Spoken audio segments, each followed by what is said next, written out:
Leah was born an artist. She was painting and drawing in her crib to the point where her parents had to buy her paint because she would use anything she could get her hands on to paint. She has never stopped. She went on to study Western art after high school for 4 years. After that, she studied Eastern art. She studied Japanese and Chinese calligraphy, brush painting, and scroll painting. And she has never stopped making art. My association with the art world was much more peripheral. I was an art history minor at the New School for Social Research, where I got my bachelor's degree in New York. I went on to graduate school and I studied for a master's in art criticism, but in all truth, I never wrote my thesis before I went into the Army. My first real job involved working for a sculpture foundry, writing press releases, so I got to associate with artists like Jacques Lipschitz, and I loved that part of my life. I established my own advertising agency in New York, and I always sought art-related businesses to work with.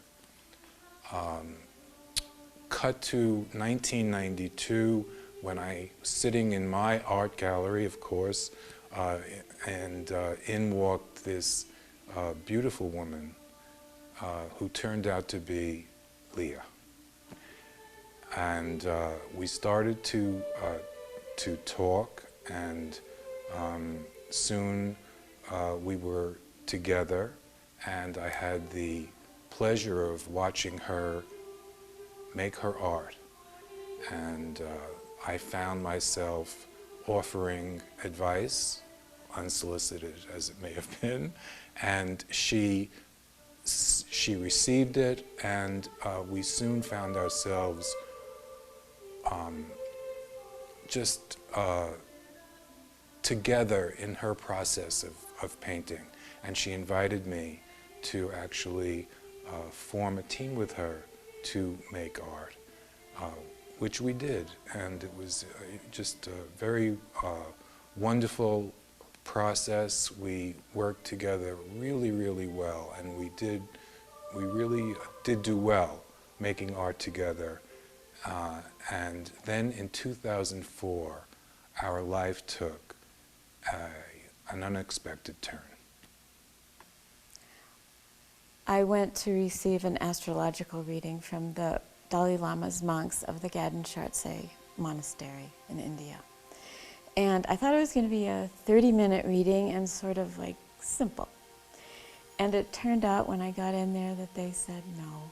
It was going to be a 2-hour reading, and it had a sort of serious quality to it. And it was okay at this point for me to, if I did not want to do it, it was fine. And if I did, great. So I thought, all right, I'll do it.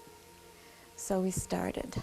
And I realized as soon as we started that it was of a serious nature, and that they did really understand me intimately, and that I should really pay attention. So I did, and I took it very seriously, and I had an interpreter, and the monk who was doing the astrology reading, I felt really connected to him, like I was about to have a life-changing event, and I was aware of it.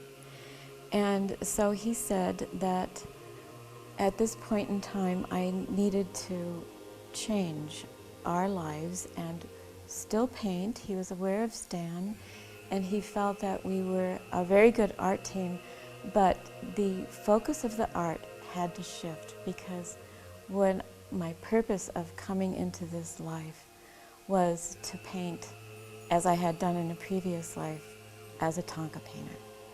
And that together we would do this really perfectly. And they said that it would take a lot of preparation, and it could be a couple of years, it could go on, and then at some point we would be ready to formally paint and form a body of work. And when that body of work was completed, to bring it back to them, to a Geshe Lama who would give it his blessing, and then we could move forward. So we set out on this journey, and part of it was to sort of divide up the days of the week, where Monday was my day to study, and they gave me materials to study. Tuesdays we could paint. Wednesdays we could work, do business in the art world. Thursdays was a day we could actually work with money. And we did this process for, quite a period of time, and it started to feel like familiar to me, the whole thing. I started to feel like something profound was actually happening to us. They had also told us to move, and to move to a place that we really connected to, and maybe more of a rural setting. They thought if we grew our own food and lived in a place where we felt that we could really focus on this, it would be good. So we started that process, and it finalized by ending up here in Santa Fe, outside of Santa Fe, in Galisteo, New Mexico. And this is where we're presently living. And as it turned out, the place we picked to live is on the edge of a caldera, which in some part of myself seems perfect. And we became familiar with sort of the principles of mandalas and iconic figures, and that took a while, and we sort of worked our way up to a particular day when I had a dream. And on that day, I knew it was absolutely the day to start, that I had help, and that we had become very comfortable in our new environment, and we were ready to receive sort of direction, which is what was happening. I started to have dreams, and that was the beginning. They were very clear, and to this day, it has been a very remarkable experience. And Stan, from day one, when I first came home and told him about the astrology meeting, he said, "When do we start?" And we have been in that mode. He is the best partner ever. And it's very interesting because Buddhist tankas are about sharing, and that's how they begin, because we share.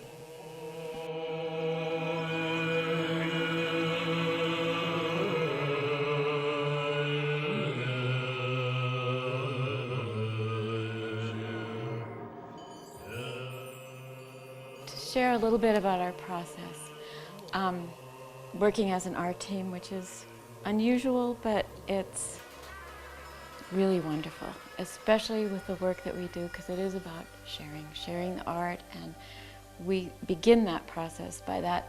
I usually, from a previous painting, have a sort of a spark of something that's to come, and Stan and I both share in that. We both, like with Namgama, we both had this feeling of the mirror, really strong, almost too strong to do it because of her presence. It was like sort of unnecessary. So some time has passed now, and which varies from painting to painting, but they're connected. And I'll have a dream, and in that dream, something came with the mirror where I'll have a vision of the painting. And the next step of our process is to go to the canvas. Initially, that is when Stan comes in, because I'm working more with the ethereal energy, and he's very comfortable with the material part of it. So he will come in and sort of as an architect to lay out the architecture of the painting. And then we'll go back and forth, and I'll come back in with the really strong details and the energy of the dream, and then we'll go back and forth from the center outward, radiating, going back and forth, simultaneously listening to the painting, who has a voice very strong, stronger than either of us, of what it would like. And that we pay the most attention to, far more than anything that we're actually feeling. And it guides us. And then we complete the painting. As Leah was told to do in her astrological reading, after the first 10 of this collection of paintings was completed, we took them back to a specific Geshe Lama for his blessing. When he saw the paintings, he giggled and gave us his blessing. And now we're on our way to an exhibition at Tibet House.